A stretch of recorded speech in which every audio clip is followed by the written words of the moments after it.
ពួកចង់ប៉ុនដើមថ្នោតទៅហើយតាខ្មោចអើយកុំមកបន្លាចខ្ញុំអីជាកម្មអីរបស់ខ្ញុំទៅមួយជីវិតនេះជួបតែខ្មោចលងសោះហើយអាប៉ាថ្ងៃត្រង់ហើយកូនម្ដាយនៅលេងទឹកដល់ណាទីនមកនេះហើយទៅផ្ទះវិញមកអាប៉ាហោះមក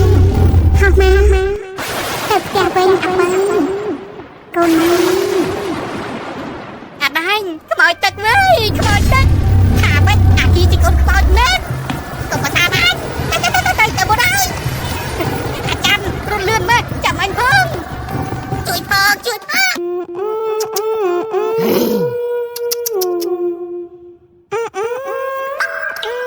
ីអើណាស់ហ៊ានជះទឹកដាក់អញវើយមានជះទឹកឯណាបងកូនខ្ញុំនោមដាក់តា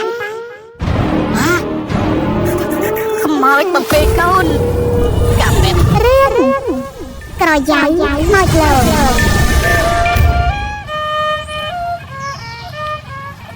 ពន្លឺចង្គៀងស្ទង់ពីក្រោមផ្ទះដំបូលប្រក់ស្បូវមួយដែលជាផ្ទះរបស់តាម៉ៃឆ្នាំនេះគាត់មានអាយុ70ឆ្នាំផ្លាយហើយគាត់ជាមនុស្សដែលខ្មោចលងតាំងពីក្មេងរហូតដល់ចាស់យប់នោះមេឃស្រឡះល្អ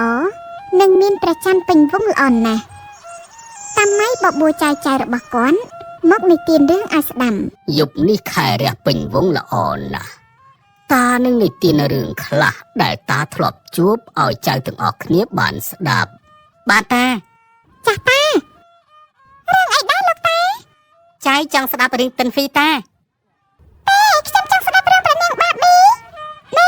ពួកឯងស្ងាត់ចាំស្ដាប់លោកតាយប់ចេះតាមិននឹកឃើញរឿងអីក្រៅពីរឿងតាធ្លាប់ជួបកាលពីនៅក្មេងនោះទេតាធ្លាប់ខ្មោចឡងអូយលោកតាចៅទាំង3លើហើយក៏មានអារម្មណ៍ភ័យព្រឺសម្បុរងាកមុខក្រោយឆ្វេងស្ដាំស្រីវឆ្អឹងខ្នងទោះបីជាខ្លាចយ៉ាងណាក៏ពួកគេនៅតែចង់ស្ដាប់តាម៉ៃនិទានរឿងដដែលណា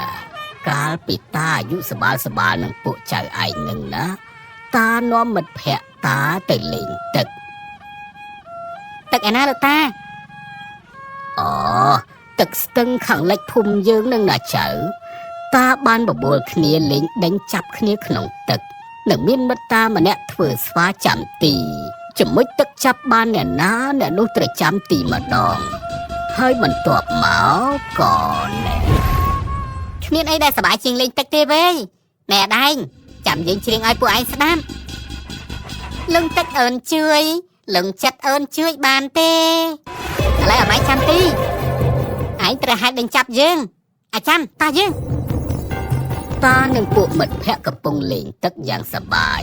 មកសបកស្រាប់តែមានដៃតិចមកចាប់ជើងតាអាយ៉ាឯងមកពីណាខ្ញុំនៅភូមិនេះឲ្យខ្ញុំសុំលេងផងអាម៉ៃហើយពីណាគេហ្នឹងអញក៏មិនដឹងដែរឲ្យវាលេងដែរទៅគឺឲ្យវាធ្វើស្វាចាំទីរហូតទៅយើងមិនបាច់ហត់ទេតាមហ្នឹងហើយឯងចាំទីហើយដេញចាប់ពួកយើងអញ្ចឹងក៏បាន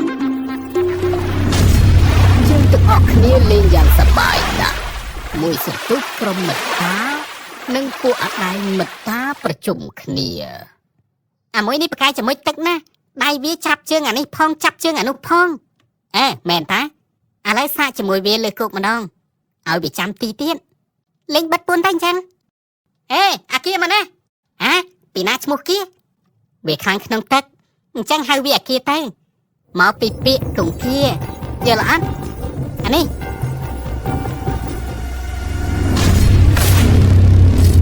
យ៉ាងម៉េចមកលឿនណាស់នេះវើយឥឡូវយើងលេងបិទពួនម្ដងឯងត្រូវចាំទីដដែលឯងត្រូវបិទភ្នែកអោនក្បាលចុះពេលពួកយើងស្រែកកោកចាំឯងបើកភ្នែកហើយដេញចាប់ពួកយើងយល់អញ្ចឹងចាប់ដើមបិទភ្នែកទៅតោះយើងទៅពួនអាគៀបិទភ្នែកចាំទីរីឯគ្នាពួកតាខ្លះឡើងដើមឈើខ្លះពួនក្នុងគុម្ពឫស្សីគល់រាំងជាដើមដោយអាគៀមិនសូវប្រសពនៅលើគោកប្រមាណទេ ទើបក្រុមរបស់តាមានប្រៀបជាងពួកឯងនៅណាហ្នឹងបាត់តាណាអស់ហើយកំរត់ចាប់ពួកឯងឲ្យបានអាគីចុះទឹកហើយវិញតោះយើងឡើងគោកពិតជាសប្បាយមែនវ៉ាចំអាគារនេះមួយទឹកបានយូររបស់វាមែនពួកយើងទាំងអស់គ្នាលេងជាមួយគ្នារហូតដល់ថ្ងៃត្រង់កំពុងតែហូរកញ្ជ្រៀវសប្បាយស្រាប់តែឮសំឡេងស្រីស្រាលលាន់មកពីក្នុងទឹកអាប៉ាយ៉ាថ្ងៃត្រង់ហើយកូនម្ដាយនៅលេងទឹកដល់ណាទៀតមកនេះហើយទៅផ្ទះវិញមកម៉ែឲ្យទៅផ្ទះមែនអូយស្អីក៏ស្អីទៅអាចទៅបុនហើយទេមិនឃើញគាត់ទេអាប៉ាយ៉ាហៅទៅផ្ទះវិញអាប៉ាកូនម៉ែ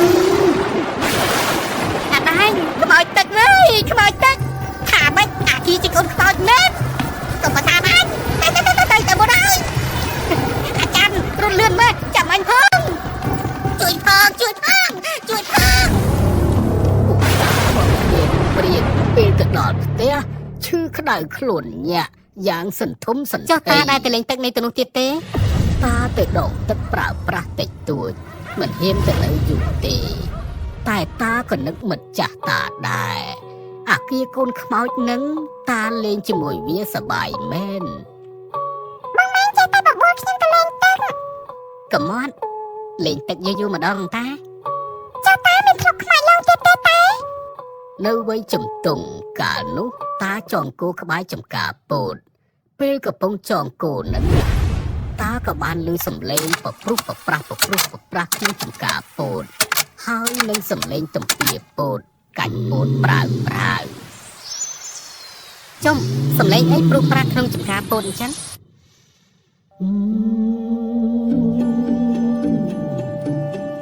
តាក៏រើសដុំថ្មគប់ចំការពោតនោះសំឡេងនោះក៏ស្ងាត់មកផ្លែត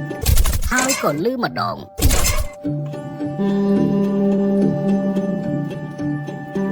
សង្ស័យតែជ្រូកមកចូលស៊ីពោតទេ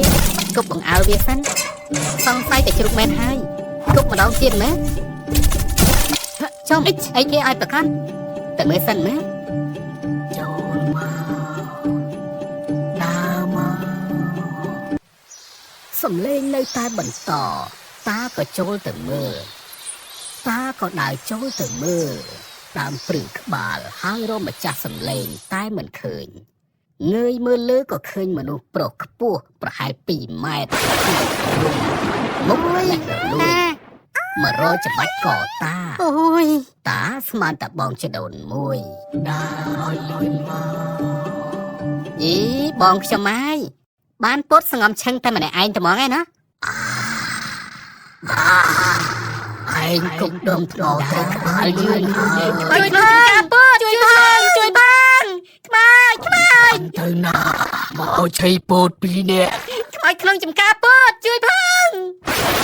នៅវ័យកំឡោះម៉ែបានទៅរែកទឹកមកផ្ទះគាត់បានឃើញបរិសម្នាក់អង្គុយយ៉ាងស្ងៀមស្ងាត់នៅមាត់ទឹកហើយនរណាគេអង្គុយម្នាក់ឯងដូចជាសែតមិនដឹងទេយប់ស្ងាត់ឲ្យជ្រាបអាពេលនេះនៅតែអង្គុយមកកន្លែងដូចគល់ឈើអញ្ចឹងមិនកម្រើកសំបីបន្តិចតែសួរសិនមើលមានរឿងអីដឹងអេអ្នកកំឡោះឯងនៅចាំអ្នកណាម៉ៃអាគីអាម៉ៃតោះលេងបិទពួនហេអាគីខានជួបគ្នាយូរហើយអើយទៅហើយ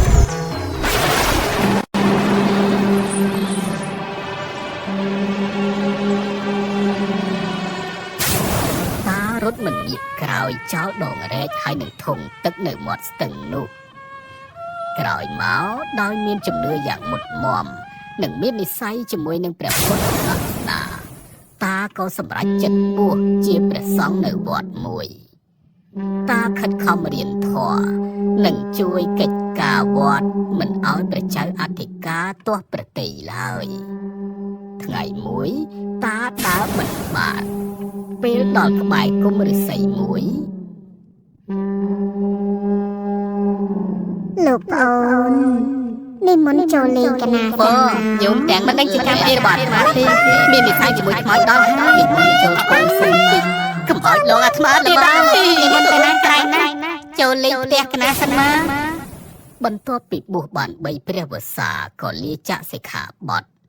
ទៅប្រកបស្រែចម្ការវិញថ្ងៃមួយគាត់បានចូលរួមមង្គលការបងប្អូនលេខដាច់ទេដាច់មកជួយកាយមួយមកជាតិណាខ្ញុំទៅរំដោះទុកបន្តិច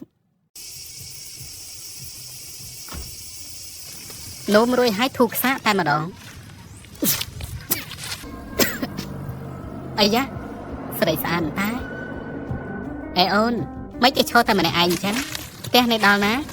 បងជូនទៅអេអូនស្រីទៅណាហ្នឹងអញ្ចឹងចាំបងបដាតែដល់ផ្ទះតែម្ដង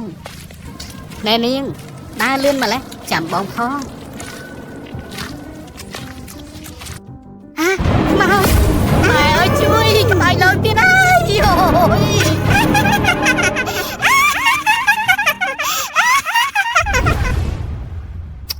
ហេ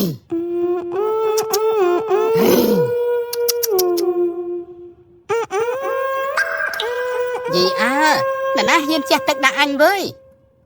មានជះទឹកឯណាបងកូនខ្ញុំនោមដាក់តាខ្មោចបំពេញកូនកាប់មែនហើយខ្ញុំអើយជួបតែខ្មោចលងលើកនេះនោមដាក់ក្បាលឯងទៀតហើយឆាប់បោលឲ្យលឿនឡើងទៅអាគូអើយ7ឆ្នាំក្រោយតាមានកូន2នាក់ក្រៅពីធ្វើស្រែចម្ការតាដើរនេសាទត្រីថ្ងៃមួយតាក៏បាននេសាទតាំងពីរសៀលរហូតដល់យប់បានត្រឹមតែត្រី2ប៉ុណ្ណោះហើយយប់ហើយរត់ត្រីមួយថ្ងៃវិលល្ងាចហើយបានតែ3ក្បាលអាកាពះក៏វាឃ្លានទៀតអាំងត្រីមួយសិនអូយកោពោះអាពោះឯងនេះផ្អាកកោសិនតែមើលឈ្ងុយណាស់បាត់ចិត្តឆ្អិនហើយសុំត្រីហូបផងអ្នកអើយសុំត្រីហូបផងអ្នកឲ្យចែកគ្នាយ៉ាងម៉េចបើថ្ងៃនេះរកបានត្រីតែមួយតបុតនឹងសុំត្រីអាំងតែមួយទេខ្ញុំដឹងថ្ងៃនេះលបងប្រហែលជារកត្រីមិនបានតែខ្ញុំរកបានតែមួយហូបនឹងអញ្ចឹងសុំហូបជាមួយផងតាងាកទៅមើលតាមសម្លេងស្មានតែអ្នកនេសាទដូចគ្នាបែរជាឃើញខ្មោចតាចាស់ធំមួយទៅវិញកំពុងឈរមិនឆ្ងាយពីទូកតាទេអូយព្រះអើយខ្មោចអីក៏ធំម្លេះលោកខ្ពស់ចង់ប៉ុនតាមថ្នោតទៅហើយតាខ្មោចអើយកុំមកបន្លាចខ្ញុំអីជាកម្មអីរបស់ខ្ញុំទៅមួយជីវិតនេះជួបតែខ្មោចលងសោះហើយ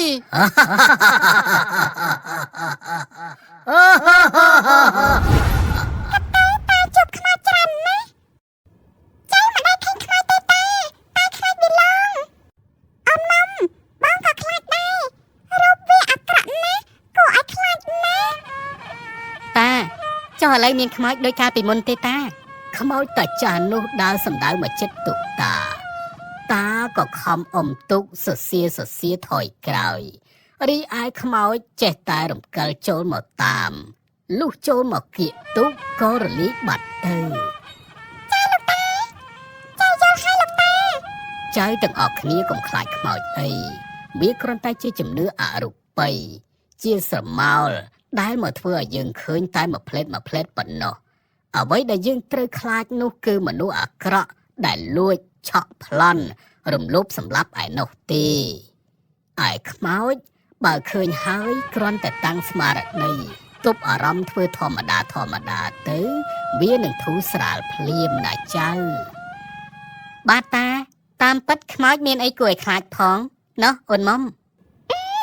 បងឯងបបួលខ្ញុំទៅលេងទឹកក្រហមអូនទាំងពីរក៏ប្រកែកគ្នាចៅទាំងអស់គ្នាត្រូវតែខំរៀនសូត្រ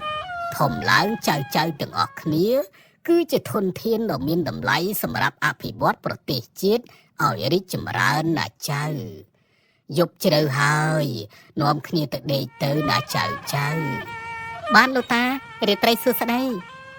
រៀបត្រីសួស្ដីលោកតារៀបត្រីសួស្ដីលោកតាចៅទៅគេងចាលោកតារៀបត្រីសួស្ដីលោកតាសូមថ្លែងអំណរគុណដល់អ្នកទស្សនា